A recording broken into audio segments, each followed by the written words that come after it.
ہوا جائے نماز میں فرائض کتنے ہیں، واجبات کتنے ہیں، شرائط نماز کیا کیا ہیں، طہارت کیسے کرنی ہے، ہمیں کپڑے کون سے پہننے ہیں، سجدہ کیسے کیا جاتا ہے، جسے پتہ نہ ہو تو نہ یہاں سیکھتے ہیں آپ نہ مسجد میں سیکھتے ہیں آپ، تو کیا جبریل کا انتظار کرتے ہیں کہ جبریل آ کر کلاس لگائیں گے تب ہم سیکھیں گے نماز کیسے پڑھی جاتی ہے؟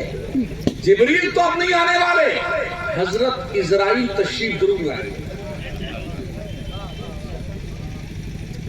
ابھی کسی مولوی کی تقریر پلے نہیں پڑتی ہے نا، حضرت مولانا اسرائیل قبلہ صاحب تشریف لائیں گے، وہ تقریر بھی نہیں فرمائیں گے مگر شکل دیکھتے ہی سب تقریر سمجھ میں آ جائے گا۔ کسی کا پجامہ خراب ہوتا ہے، پاخانہ نکل جاتا ہے، شکل دیکھتے ہی بالکل موت، پیشاب کر مرتے مرنے والے۔ اس سے پہلے کہ وہ لمحہ ہے، او مسلم قوم کے جوانوں اور بوڑھوں، شرم کرو، شرم کرو، اللہ کے بھیجے ہوئے دین کو سمجھو اور عمل پیرا ہونے کی کوشش کرو۔ ایک پیغمبر باضابطہ طور پر وہ تھیوری سمجھانے کے لیے آئے تھے، پریکٹیکل طور پر جو الحمد کی الف سے لے کے والناس کی سین تک 6666 آیتوں کا مجموعہ قرآن مقدس ہے، میرے پیغمبر نے only 23 ایئرز میں اتنا سمجھایا اور ایسے لوگوں کو سمجھایا، خود نہ تھے جو راہ پر، اوروں کو ہاتھی بن گئے۔ کیا نظر تھی جس نے مردوں کو مسیحا کر دیا؟ سب سے سڑے ہوئے سخت کافر تھے حضور کے زمانے میں، مگر میرے مصطفیٰ نے ان کے دلوں کے بھی اندر اسلام کی شمع جلا کر رکھ دی۔ صرف 23 سال کے اندر کم و بیش 1,24,000 انسانوں کو اللہ کی وحدانیت کا متوالا بنا دیا۔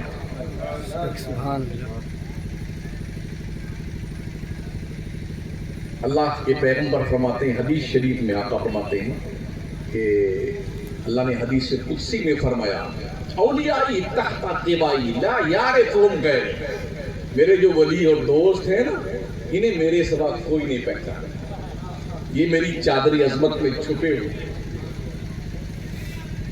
مجھے یہ حیرت ہوتی ہے کہ لوگ کہتے ہیں یار ولیوں کا کوئی ریفرنس ہی نہیں ملتا ہے۔ بھائی صاحب کہاں رہتے ہیں، کس دنیا میں رہتے ہیں؟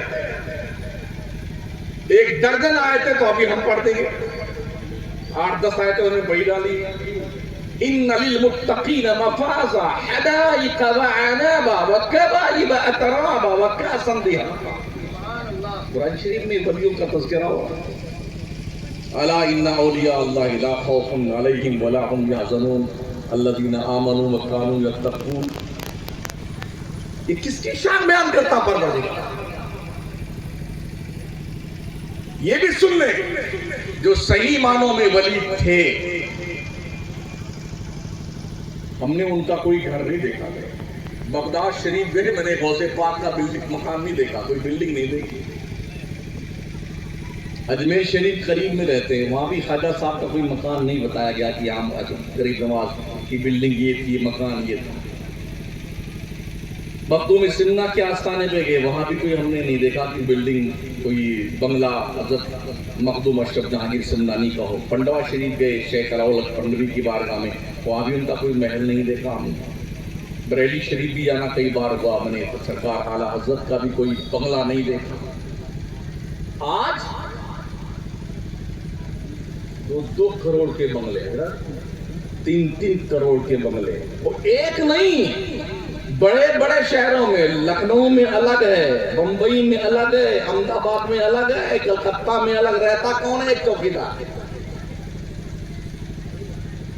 اور اب تو یہ سوچ پیدا ہو گئی، ذرا معاف کیجیے گا، رمضان شریف آنے سے پہلے پیروں نے مریدوں کو یہ سمجھا دیا جتنا بھی زکوٰۃ تمہاری نکلتی اس سے مدد سے بھیجو ہمارے پاس، نذرانہ بھی ہمارا اور زکوٰۃ بھی ہماری۔ اور جو مولانا لوگ مدرسہ چلاتے ہیں وہ کیا قبر کھود کے اپنی قبر میں مرنے سے پہلے مر جائیں؟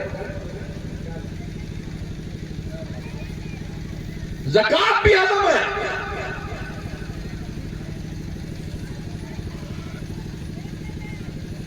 ہم سنتے بھی ہیں اور دیکھتے بھی ہیں، ہم کرنٹ ایشوز پہ گفتگو کرتے ہیں۔ تو سارا پیسہ یہ اصول کے لے جاتے ہیں، اور ایک مولانا مدرسہ چلا رہا ہوتا، 2-5 مولانا کا یہ اکٹھا پا رہے ہوتے ہیں، بڑی مشکل سے ان کی تنخواہیں نکلتی ہیں. سمجھ رہے ہیں؟ یہ علماء کی قربانیاں ہیں جو لوگ موج کر رہے ہیں. جس دن مدرسے بند ہو گئے نا، اللہ کی قسم تمہارا وجود ختم ہو جائے. یہ مسجدوں میں اذانیں ہو رہی ہیں نا، یہ مدرسوں کی دین ہے. یہ ممبروں پہ خطبے ہو رہے ہیں نا، یہ مدرسوں کی دین ہے. دل میں کلمے کی روشنی ہے، یہ مدرسوں کی دین ہے. دماغ میں ایمان کا اور سینے میں ایمان کا نور ہے، یہ مدرسوں کی دین ہے. پیشانیوں میں سجدوں کا وقار محفوظ ہے، یہ مدرسوں کی دین ہے. تمہاری جنازہ پڑھی جا رہی ہے، مدرسوں کی دین ہے. تمہارا نکاح پڑھایا جا رہا، یہ مدرسوں کی دین ہے. سمجھ رہے ہو؟ اور ان مدرسوں کو 100 روپیہ دیتے دیتے تمہاری موت آنے لگتی ہے. ایک مدرس کو روزہ رکھے بیچارہ رمضان میں چندہ کرنے جاتا ہے، 100 روپے کے لیے کم سے کم 3 مرتبہ دوڑاتا سے. آنکھوں دیکھی بات ہے. ابھی مدرسہ دیکھا میں نے، کہیں کی اینٹ کہیں کا روڑا، بانمتی نے کنبا جوڑا.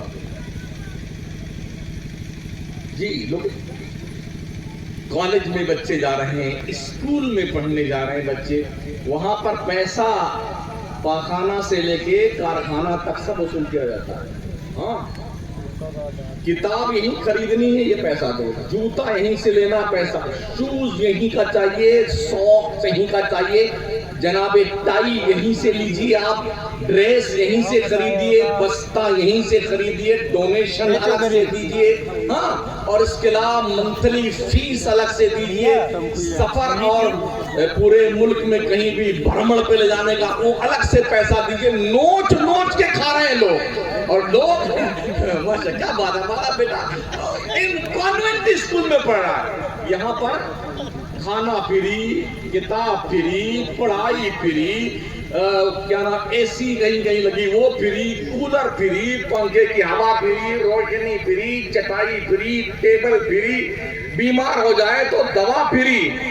اتنا سب کچھ فری ہونے کے بعد بھی کہیں تو طلبہ کا دور چل رہا تھا. کسی مدرسے میں 5 بچے ہیں، کسی مدرسے میں 10 بچے. ابھی ہم ایک دن اسٹیشن پہ بیٹھے تھے کانپور، تو بہار سے ایک ٹرین تشریف لائی. 2-3 ڈبے سے ایک مولانا نکلے، اور چھوٹے چھوٹے 15-15 20 بچے لے کر کے وہ وہاں پہ نازل ہوئے اس ٹرین سے. تو معلوم کیا ہم نے، تو یہ معلوم ہوا کہ یہ اپنے علاقے سے بچوں کو لے کے آتے ہیں جہاں یہ پڑھاتے ہیں، وہاں درشانے کے لیے.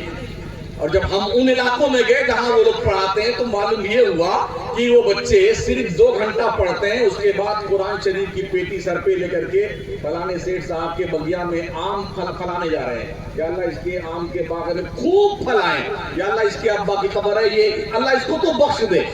یہ سب کام ہو رہا ہے. دل کے پھپھولے چل اٹھے سینے کے داغ سے، اس گھر کو آگ لگ گئی گھر کے چراغ سے.